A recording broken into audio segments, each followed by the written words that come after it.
Good morning, I'm a Forester here. I've got a story to tell you. I'll give you a shot of our dining room table while I tell the story, and also a couple of the concealed carry guns that I usually have on me. The one on the left is a Ruger SP-101, and the one on the right is a pocket pistol. It's a C-Camp, and it's in .32 caliber. Usually I have those guns on me, but this morning, it was about a week ago, I was headed to the doctor's office for a physical. I knew they were going to take my weight, and so I deliberately left those guns off because I figured I'd take them out and leave them in the truck anyway. So I didn't have any guns on me, but I was a little bit late going to the doctor, and so I might have been speeding.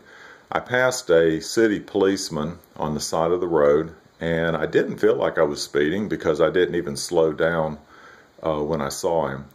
But about a mile and a half down the road, he came up behind me with his lights flashing and pulled me over.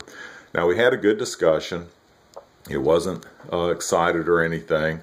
I talked to him. When he asked for my driver's license, I pulled out my wallet and I gave him my driver's license. He noticed that I had a concealed carry permit behind my driver's license, and he asked me about it. He said, "Are you carrying anything?"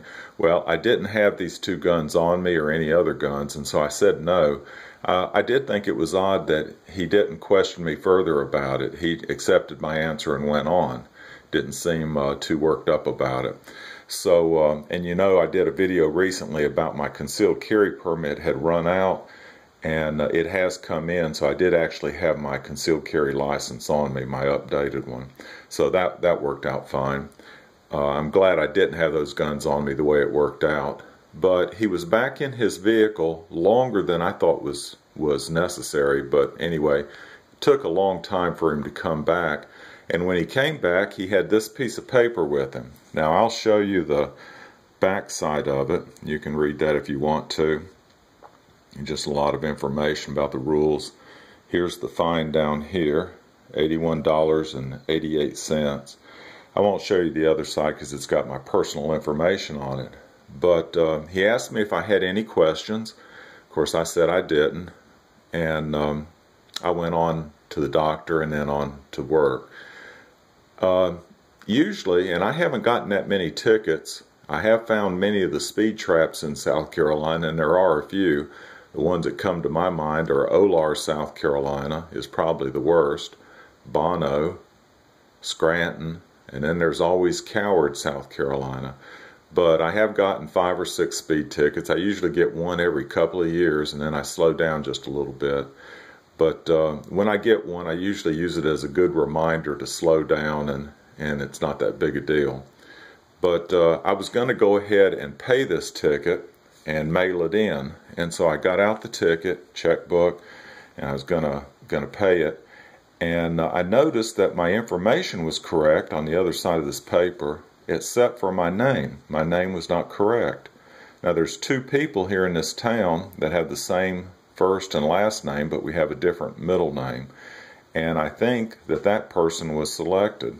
I'm visualizing the officer is looking at maybe a touch screen computer in his patrol car, and maybe he touched the wrong name, but all the other information is correct, just the name is incorrect. So technically, I guess this ticket is not made out to me, it's made out to the other person. So I'm wondering how to handle it. And the options I've come up with are: 1, contacting the patrolman so not to embarrass him in court and asking him to correct it.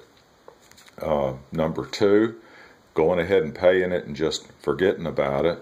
And number 3, showing up in court and claiming that there's an error. Due to an error, I don't owe this ticket. This fine is not to me, it's to somebody else.